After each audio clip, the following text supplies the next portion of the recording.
Following the Washington Naval Treaty of 1922, and roughly 4 years prior to the construction of the HMS Cornwall, cruisers became a focus of the interwar naval arms race, no less keenly felt by the British, whose survival depended on the sea lane. The treaty placed a cap on the total tonnage of battleships each major power could maintain, setting the 5-5-3 ratio between the United States, England, and Japan that became the basis for all subsequent negotiations. Germany at the time was meant to be disarmed. France and Italy's limits were both set at 1.67 with respect to the above.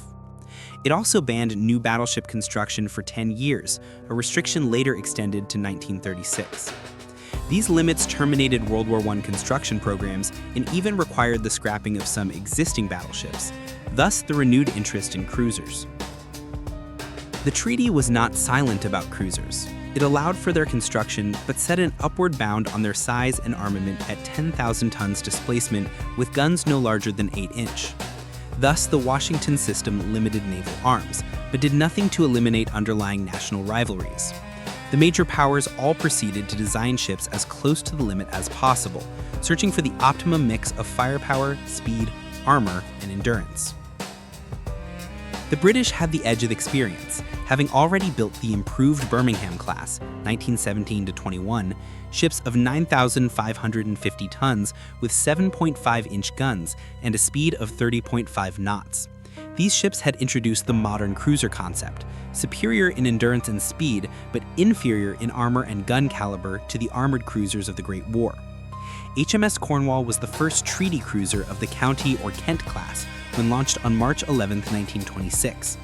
The original plan had been to build 8 of these heavy cruisers, but the Labour government of Ramsay MacDonald, elected in 1924, reduced the number to 5. The cut was partially offset, however, by Australia's decision to acquire 2 of this class for itself. What made the HMS Cornwall a swift and powerful new cruiser? The HMS Cornwall displaced 9,750 tons and carried a crew of 679. It mounted 8 8-inch guns in 4 twin turrets, 4 4-inch AA guns, and 8 21-inch torpedo tubes.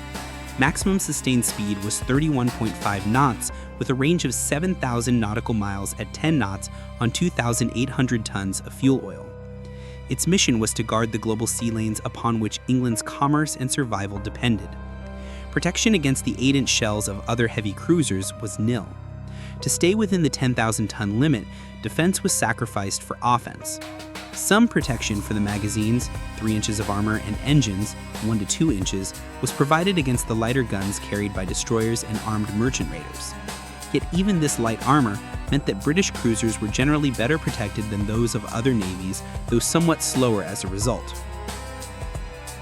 On a cruise to South America in 1928, Cornwall's captain reported that "The ship has shown herself excellent on this long voyage. We have experienced rough weather and heavy seas, but only a small amount of damage. The ship is steady and dry. The only weak part appears in the stern. The bumping and shaking of the stern in heavy weather shakes the whole ship. The ship is comfortable both in tropical heat and in severe cold." Because scouting and reconnaissance were vital in operations against raiders, it was decided in 1933 to add aircraft to all cruisers. 2 were normally carried. Anti-aircraft guns were increased before the war by installing dual mounts in place of the single mounts for the 4-inch guns, and by the addition of 2 quad 2-pounder 40mm pom-pom guns. The last of the pre-war British heavy cruisers was launched in 1929. The London Naval Treaty of 1930 limited the British Commonwealth to 15 8-inch cruisers against 18 for the United States and 12 for Japan. Tokyo dropped out of the London system in 1936 and had built 18 heavy cruisers by 1939. In compensation for a limit lower than that of the United States, the Royal Navy was allowed a greater tonnage of light cruisers armed with 6-inch guns. The British needed more ships to deploy across the great expanse of ocean covered by the Empire and Commonwealth. Throughout the arms control negotiations of the interwar period, the United States made a strong effort to reduce the overall size of the world's navies. This was particularly true under President Herbert Hoover, who, in his meetings with Prime Minister Ramsay MacDonald in October 1929, made disarmament proposals that even the labor leader found extreme. The British Empire became the main victim of these American efforts. A heavy workload for a light ship. Even before the 1930 treaty, London had decided it could not afford large numbers of heavy cruisers and had shifted in 1928 to the construction of the smaller ships of the Leander and Arethusa classes. Plans to build 8 more heavy cruisers during the years 1927 to 1929 were canceled.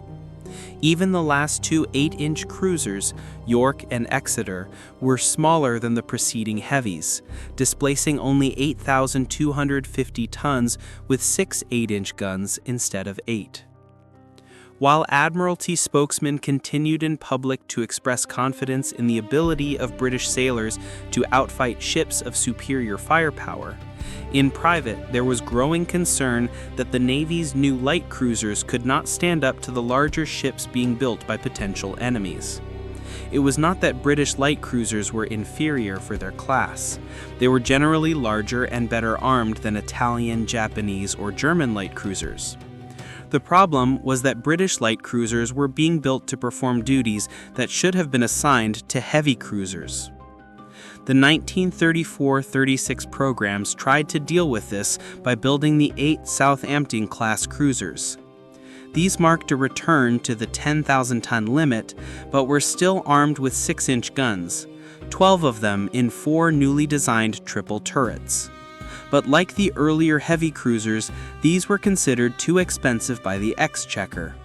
Thus, the British continued to place their faith in arms control. Having won in the 1930 London Naval Treaty a moratorium on 8-inch cruiser construction, an 8,000-ton limit on cruiser displacement was agreed to in the Second London Naval Conference of 1935.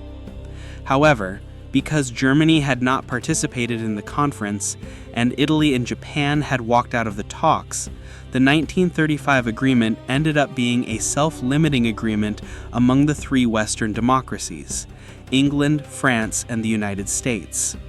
Thus, the Axis powers were free for a time to build larger and more heavily armed warships than their future opponents. In 1937, both America and England discarded the treaty limits and began rearmament programs. Starvation number 50.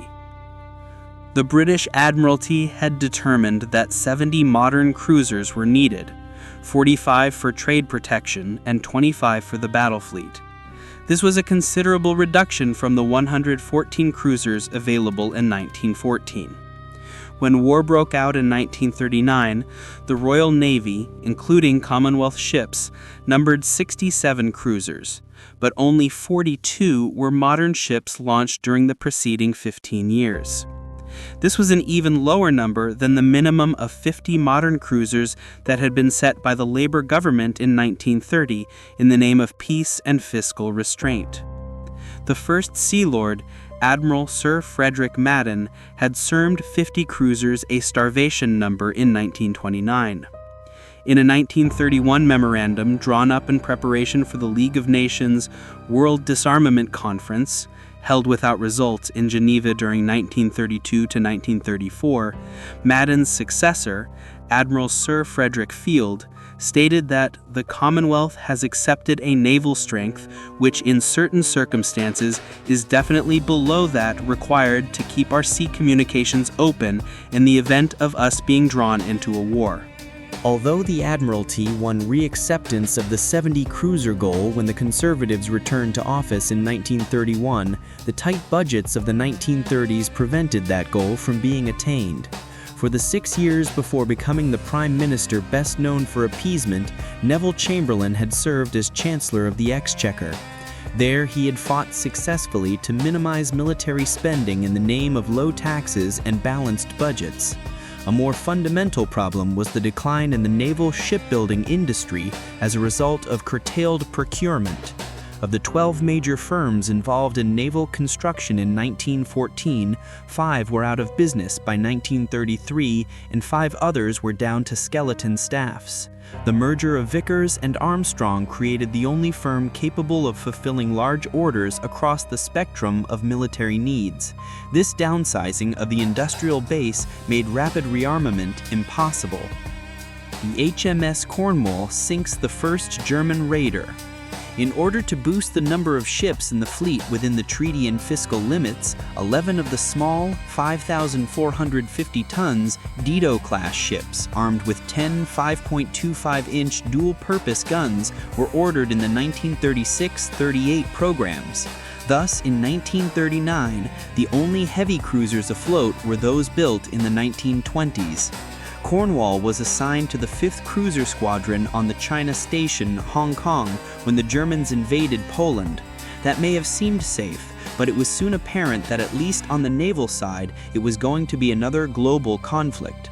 Cornwall, along with the heavy cruiser Dorsetshire and the small aircraft carrier Eagle, were formed as Force I at Colombo, Ceylon, one of 8 hunting groups created to corner the German pocket battleship Admiral Graf Spee. The Graf Spee turned toward South America, however, and the Cornwall did not participate in its destruction.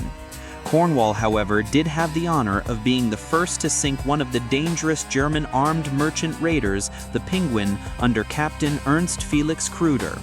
A sister ship to the famous Atlantis, sunk by HMS Devonshire on November 23, 1941, Pinguin was a converted 7,600-ton cargo liner built in 1936. It mounted 6 5.9-inch, that is 150mm, guns, one 75mm gun, and 4 21-inch torpedo tubes in 2 above-water twin launchers, as well as 37 and 20mm AA guns. She also went to sea carrying several hundred mines. For reconnaissance, she had one Arado 196 seaplane. Pinguin made its first kill July 31, 1940, off the coast of West Africa, then laid mines off the coast of Australia. With a range of 60,000 miles at 10 knots, Pinguin was designed for long-distance operations and, except for an attack on the Norwegian whaling fleet in Antarctica in January 1941, plied the Indian Ocean from August 1940 into May 1941.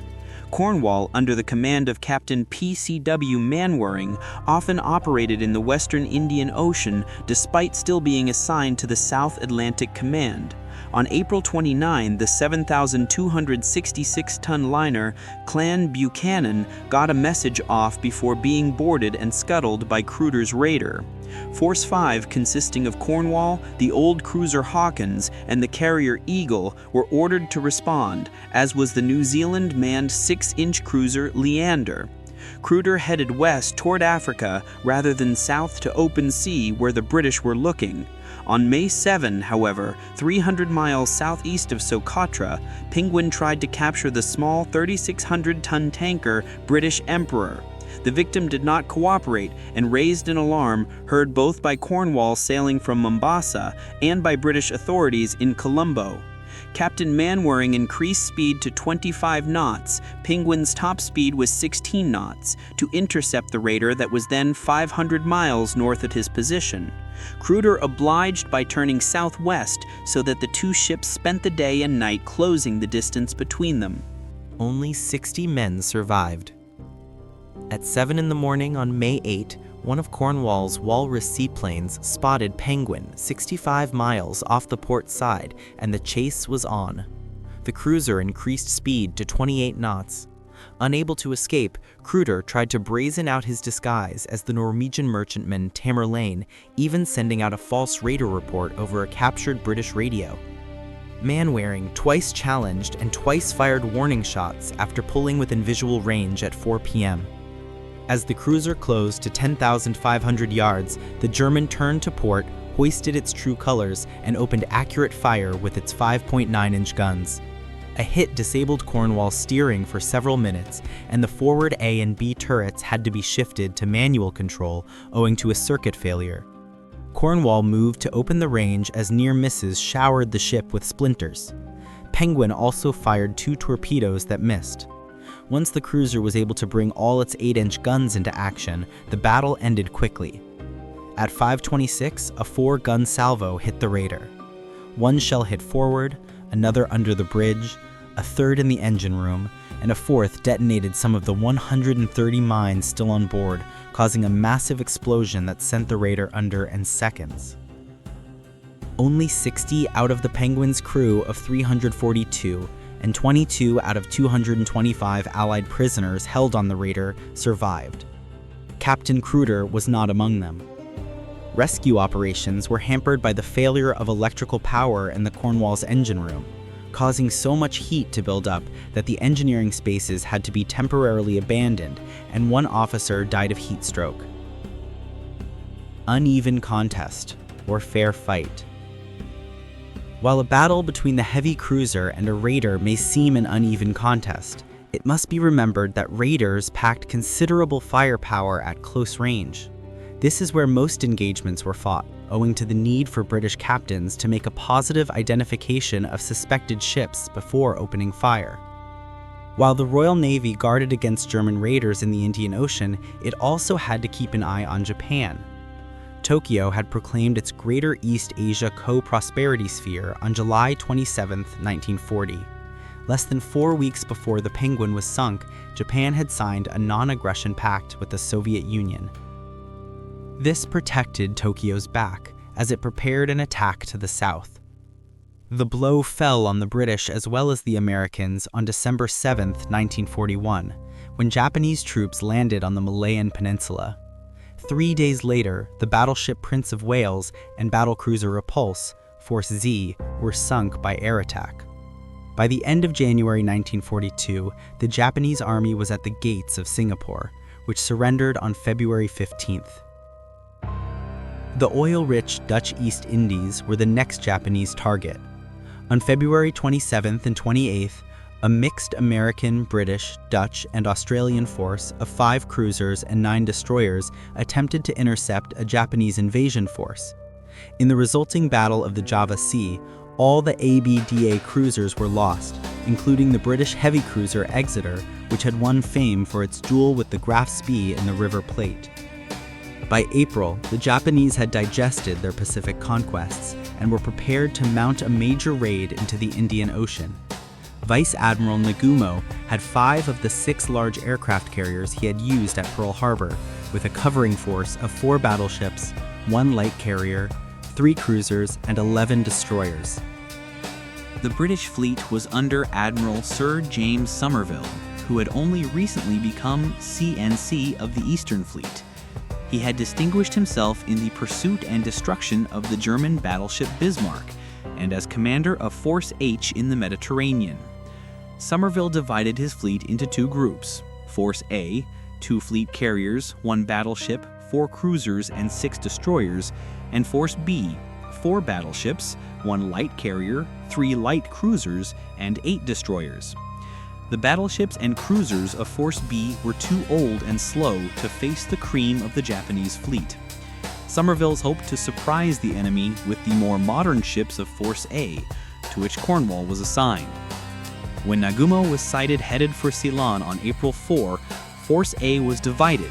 Cornwall and Somerville's only other heavy cruiser, Dorsetshire, were at Colombo, while the rest of the fleet was refueling 600 miles to the southeast at the secret British base of Abu Atoll in the Maldives. The cruisers were ordered to rendezvous with Somerville, and were thus away from Colombo when the Japanese airstrike hit the base on April 5, Easter Sunday. Their luck changed for the worse when a reconnaissance float plane from the Japanese cruiser Tone spotted the 2 British warships just as the Colombo attack was ending. Both cruisers were in need of a refit and could only make 27.5 knots in their attempt to put distance between themselves and the enemy. Abandoned ship. At 11:30 p.m., Nagumo ordered his remaining dive bombers to attack the cruisers. Nearly 80 Vols dove out of the sun at 1:40 p.m. Cornwall took a hit and 2 near misses on the first pass. Then Dorsetshire took a hit that jammed her steering gear, sending the ship in an uncontrollable circle. 4 minutes later, another bomb found one of her magazines. Shattered by the explosion, the ship lost speed and took on a list. Then, 4 more bombs hit. Captain Augustus Agar, a holder of the Victoria Cross, ordered the ship abandoned. 8 minutes after the attack started, Dorsetshire sank by the stern. Cornwall did not last much longer. The cruiser took at least 7 hits and numerous near misses that also did considerable damage. The after engine room and both boiler rooms were flooded and electrical power was disrupted. The forward engine room took a direct hit, as did the sick bay. With a list to port and fires raging out of control, Captain Manwaring ordered abandoned ship at 1:58 p.m. Cornwall capsized 4 minutes later. Only 1 vol had been shot down. With the Cornwall were lost 10 officers and 181 men, and with the Dorsetshire 19 officers and 214 men.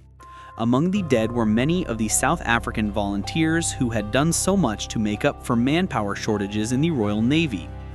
There had been 104 such volunteers on Cornwall and 84 on Dorsetshire. Yet, 22 officers, including both captains, and 1,100 men were rescued the following evening by the light cruiser Enterprise and 2 destroyers after enduring 30 hours in shark-infested waters. Admiral Somerville had detected the Japanese dive bombers on the radar of his flagship, the battleship Warspite, and immediately turned away from the threat. Admiral Nagumo, having revealed his position by his attacks on Colombo and on the cruisers, also turned away. Vice Admiral Ozawa's cruisers and destroyers spent the next 2 days raiding Allied shipping. 3 days after sinking Cornwall and Dorsetshire, Nagumo's planes found and sank the light British carrier Hermes and its 2 escorting destroyers outside Trincomalee. The next day, Somerville abandoned the seas east of India, Force B heading for safety at Kenya, and Force A heading for Bombay. The HMS Cornwall's legacy. 4 of the 5 heavy cruisers lost by the Commonwealth during the war were sunk by the Japanese. British 8-inch cruisers on distant stations, though few in number, performed well against the surface raiders sent out by Germany, a country that was not a great naval power. But the interwar emphasis on arms control and economical defense budgets had left the Royal Navy without the means to confront a first-rate sea power like Japan in a clash of battle fleets. The problem was not, of course, just an inadequate cruiser force. The same interwar policy had left the Royal Navy with a primitive fleet air arm, a destroyer shortage, and an over-reliance on obsolete capital ships. It was the Royal Navy's ability to project power into distant seas on a regular basis that had transformed England from a minor island nation into a global empire and arbiter of world events. For 16 years, the heavy cruiser HMS Cornwall was a symbol of that British power. Yet at the same time, it was a symbol of Britain's decline.